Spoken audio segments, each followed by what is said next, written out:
Assalamualaikum warahmatullahi wabarakatuh. Halo teman-teman semuanya, apa kabar? Semoga selalu berada pada lindungan Allah Subhanahu wa taala. Perkenalkan, saya Hikmatul Hairani dengan NIM 2023118 dari Prodi Pendidikan IPA. Kali ini saya akan menjelaskan mengenai administrasi pendidik dan tenaga kependidikan. Jadi, berdasarkan Undang-Undang Nomor 20 Tahun 2003 yang dimana sudah dijelaskan bahwa tenaga kependidikan itu ialah anggota masyarakat yang mengabdikan diri kemudian diangkat untuk menunjangkan penyelenggaraan pendidikan.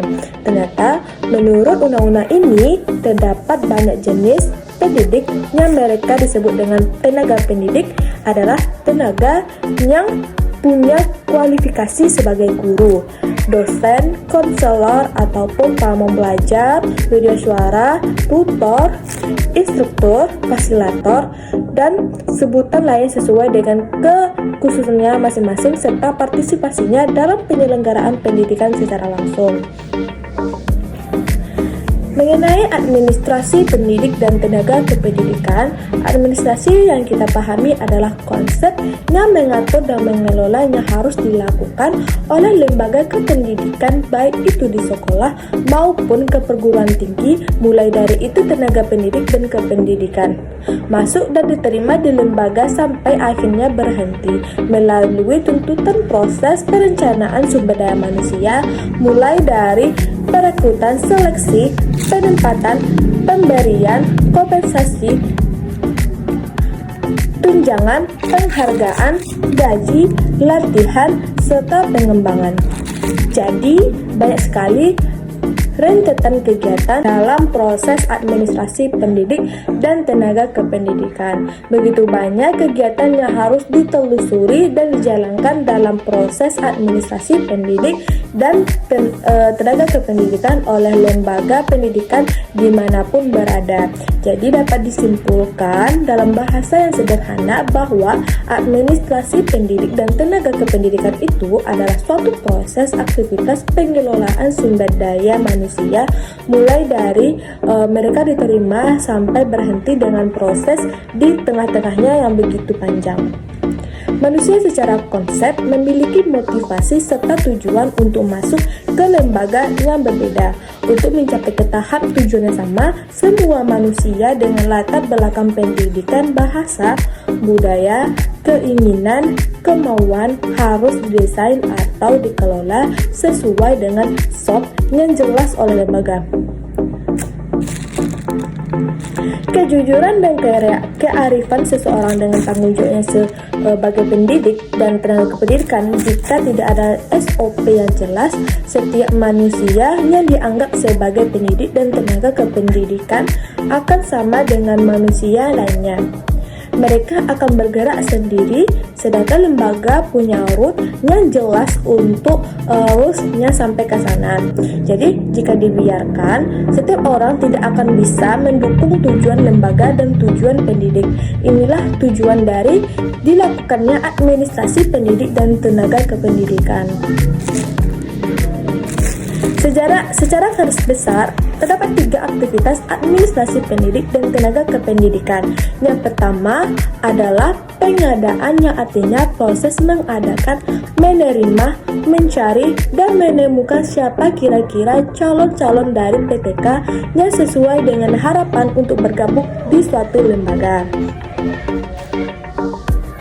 Yang kedua disebut dengan penempatan, yakni memposisikan semua mereka di tempat yang seharusnya dan yang dibutuhkan sehingga terbentuklah case the right man and the right place. Dan yang ketiga adalah orientasi sebagai bentuk penerimaan kita kepada calon-calon atau yang disebut sebagai pendidik dan tenaga kependidikan yang baru. Dengan orientasi, mereka menjadi keluarga baru di lembaga tersebut karena untuk sampai ke tahap tujuan siapapun manusianya harus punya orientasi yang sama. Dalam proses pengadaan yang harus diperhatikan yaitu 1. Analisis atau ramalan kebutuhan tenaga kerja. Jadi, proses penerimaan dari tahun ke tahun bukan ditentukan oleh lembaga, tapi berdasarkan analisis kebutuhan. Yang paling menentukan adalah rasio antar guru dan siswanya. Apakah sudah ideal ataupun belum? Jangan sampai rentan perbandingan antara keduanya terlalu jauh. Yang kedua, dalam kegiatan pengadaan selanjutnya adalah rekrutmen. Jika sudah dianalisis kebutuhan tenaga pendidik dan diuraikan sedemikian rupa, maka dilakukanlah rekrutmen yang jalannya juga panjang. Dimulai dari analisis yang dibuat, perbincangan dengan tim terkait seperti apa harapan untuk orang-orang yang diterima, dan banyak dipertimbangkan lainnya. Yang ketiga adalah seleksi untuk memilih yang terbaik. Yang baik ditentukan sesuai dengan standar yang telah ditentukan, dan itu dipilih berdasarkan siapa yang paling memenuhi syarat, diprioritaskan sesuai dengan urutan yang terbaik. Untuk langkah penempatan setelah diadakan dan akhirnya sampai pada tahap seleksi, didapatkanlah calon-calon terbaik yang akan bergabung di lembaga pendidikan tertentu. Penempatan itu yaitu proses penempatan mereka yang diterima di tempat yang memang dibutuhkan sesuai dengan latar belakang, sesuai dengan jabatan, untuk didelegasikan tugas-tugas yang memang menjadi bagian dari keahlian skill mereka. Sehingga tujuannya akhirnya dari penempatan itu adalah the right man in the right place and the right man behind in the right job. Jika semuanya sesuai dengan tujuan akhir ini, harusnya persoalan-persoalan kualitas dan mutu akan menjadi lebih baik, dan akhirnya akan sampai kepada tahap yang seharusnya diinginkan. Yang ketiga berkaitan dengan orientasi.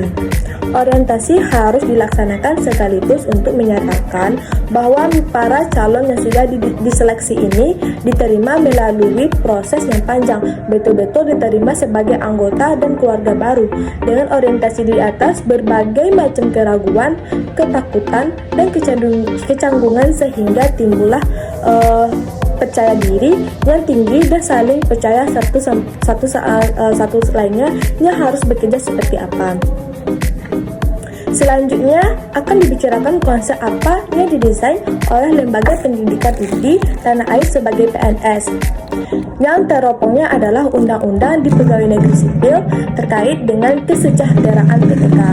Mereka paling tidak menerima 3 hal, yaitu gaji, tunjangan, dan penghargaan.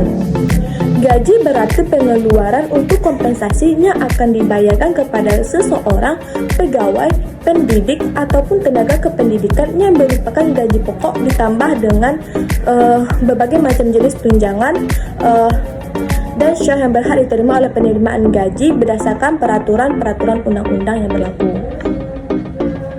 Sedangkan untuk tunjangan, ada tunjangan tetap dan juga ada tunjangan yang tidak tetap. Di dalam Undang-Undang Nomor 13 Tahun 2003 Pasal 94 dijelaskan bahwa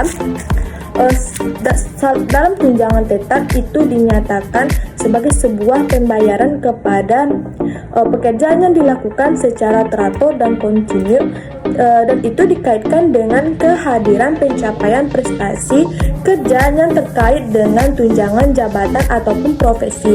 Juga ada kaitannya dengan tunjangan daerah yang terpencil dan lain sebagainya.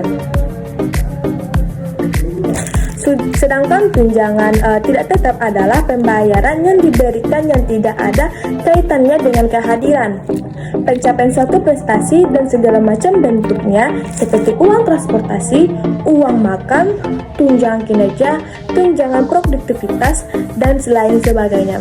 Yang ketiga adalah penghargaan. Nah, penghargaan ini artinya adalah sesuatu yang menarik orang lain mau bergabung mau melakukan dan menjaga pekerjaan agar datang bekerja tepat waktu, memotivasi mereka untuk melakukan pekerjaan yang terbaik.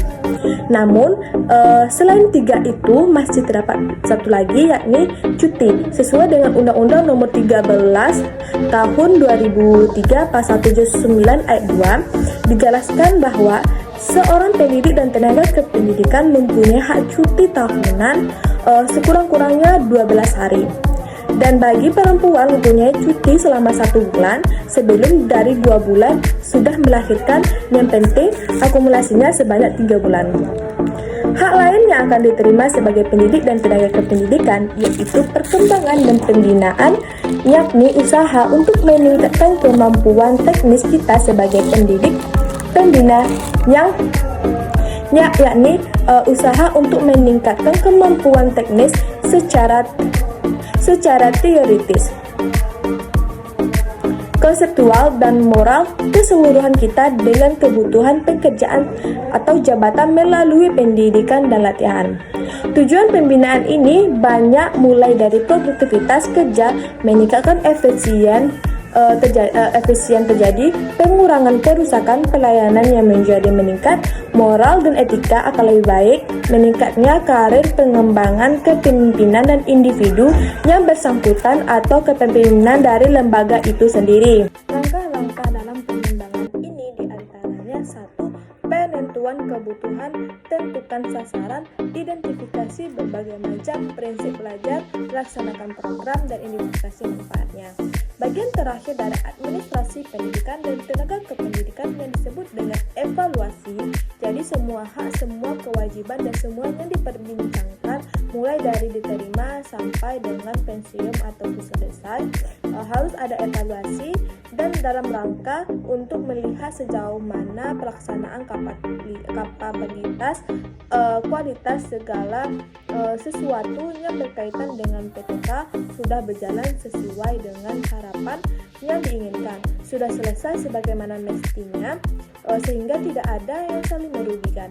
Dalam hal evaluasi ini dikerjakanlah adanya minimal tentang apa yang dinilai, kenapa dinilai, di mana itu dilakukan, siapa yang seharusnya menilai, kapan seharusnya penilaian itu terjadi, dan bagaimana penilaian itu dilakukan.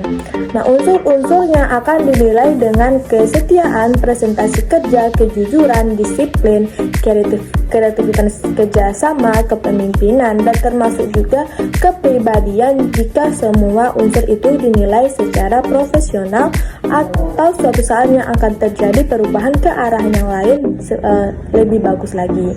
Nah, sekian dari pembahasan kita mengenai administrasi pendidik dan tenaga kependidikan.